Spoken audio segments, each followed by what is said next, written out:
Ni majira ya saa 6 kamili usiku katika kijiji kidogo kilichopo misituni karibu na Uluguru Mountains. Sasa hicho kijiji kina matatizo yake binafsi ambayo mjumbe ashatoaga angalizo, ama wazee wa kijiji washatoaga angalizo au katazo kwa vijana kwamba ikifika usiku umeenda zaidi kama saa 4 au saa 5 hakuna mtu kutoka nje wala kuzurura barabarani. Sasa kuna huyu kijana mmoja anaitwa Amani, ni mkazi wa hicho kijiji, lakini hakuahidi kabisa kuamini hizo propaganda za wazee, anaonaga ni story tu. Sasa kuna hichi kitu ambacho washaelezwaga vijana kwamba ikifika saa 6 usiku kuna kivuli huwa kinatembea kubeba nafsi za watu, hasa wakati wa mwezi mpevu.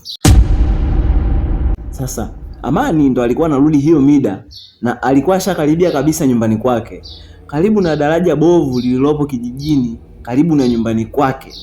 Alipofika akaanza kusikia sauti ikimuita pasipo mtu yoyote kuonekana maeneo yale. Akahisi kabisa atakuwa anaota, akajaribu kujifinya, kujipiga makofi, hakuwa anaota. Akapiga hatua chache aondoke, akaitwa tena, Amani, kwa sauti ya msisitizo. Amani, nikarudia kama mara 3. Pale aliposimama chini ya daraja, sauti ikaanza kumuita ikitokea chini ya miguu yake ardhini, maana yake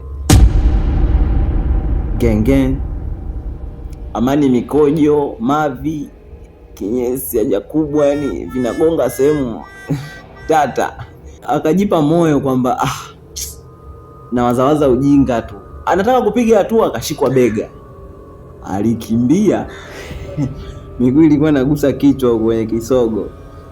Akafika mpaka nyumbani kwake, akafungua mlango, akaingia ndani, akapitiliza chumbani kwa uoga, akafunga mlango. Alichokiona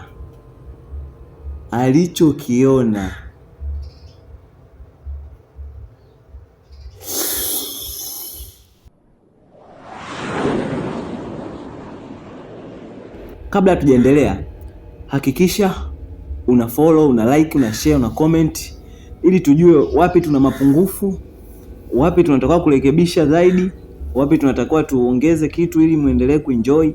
Lakini pia mkishare watu wataongezeka, watalike, watacomment, watafollow, tutaendelea kuongezeka kuwa kijiji kimoja na itapendeza. Sasa tuendelee. Alichokiona kuna kivuli kimesimama ukutani, na sio kivuli chake kwamba taa imepiga kivuli chake kikaenda ukutani. Hapana, ni kivuli kisichokuwa na mtu kikimwambia, umefanya makosa makubwa kutukimbia, na kwa nini umechelewa kurudi nyumbani? Tunataka nafsi yako. Sini ikafedi. Ikaja kuamka asubuhi, mama yake akaenda chumbani kwake kumwangalia. Amani, amka unywe chai. Lakini chumba hakikuwa na mtu, kalazimika aingie. Mlango ukawa umefungwa.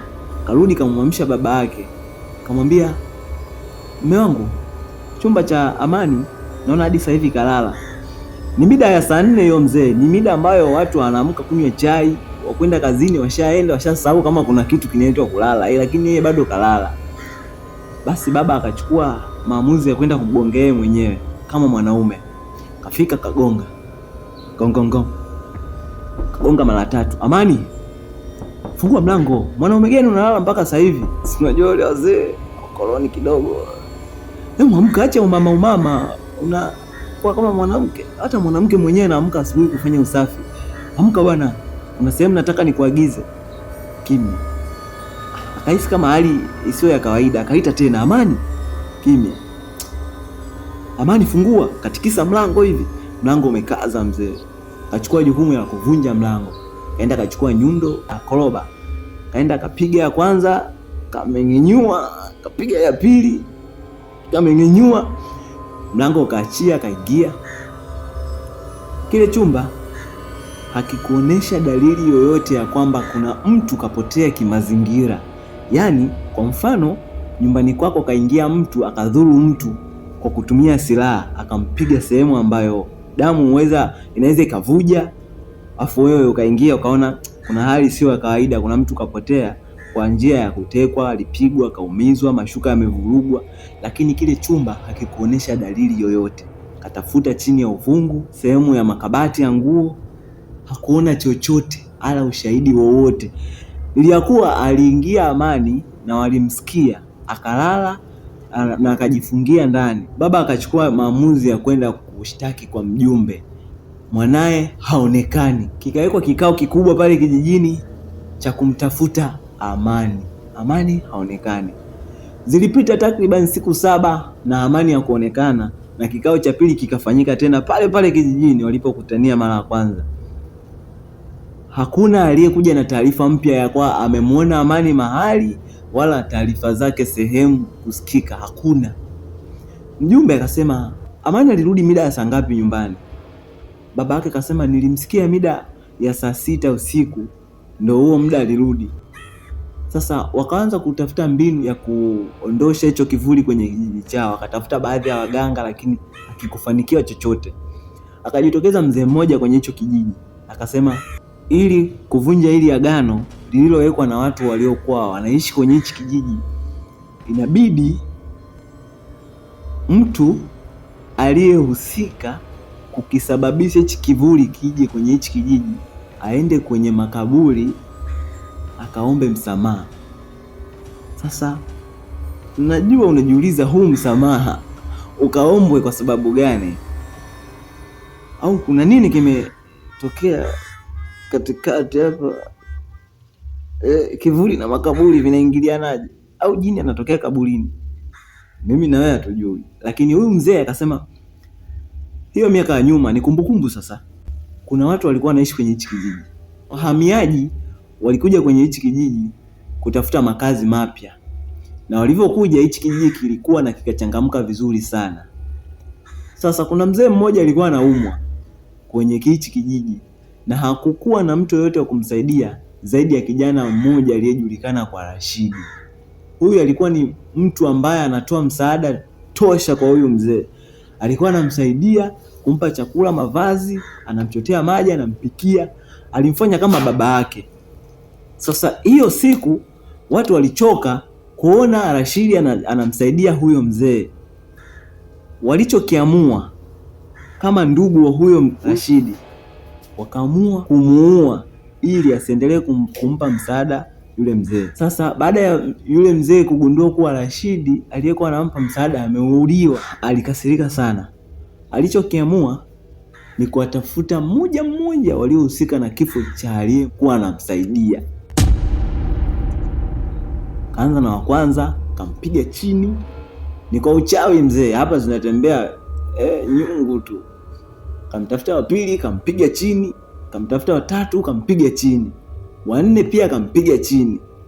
Wa tano akabahatika kukimbia, alihama kabisa, akatokomea mbali, akabahatika tena kuonekana kwenye hicho kijiji. Sasa hicho kivuli kimekuja baada ya wewe mzee kufariki.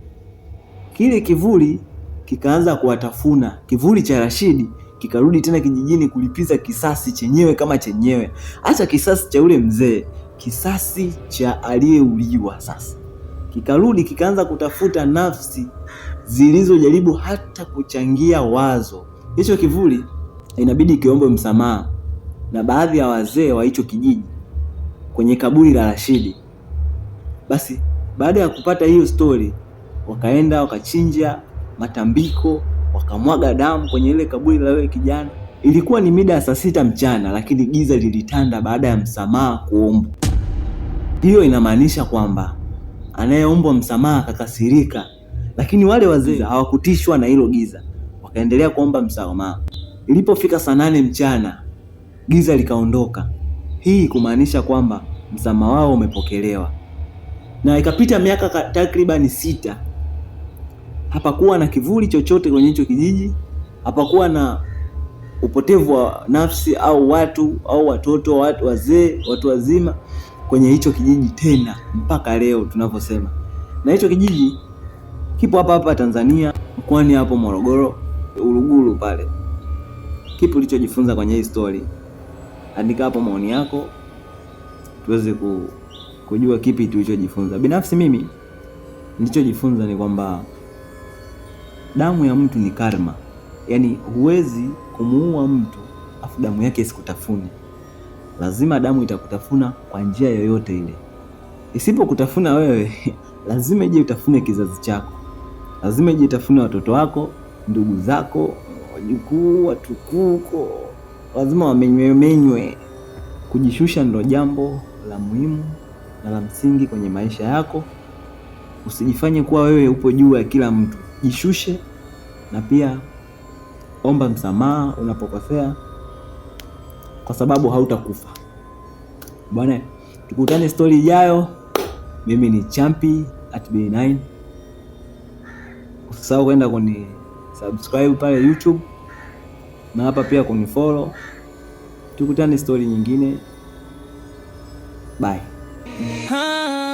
Kila saa, kila mda, ingia YouTube, washa data hivi sasa, ujione mautundu. Watu wanapata burudani, karibu Champi, hapa ndo nyumbani.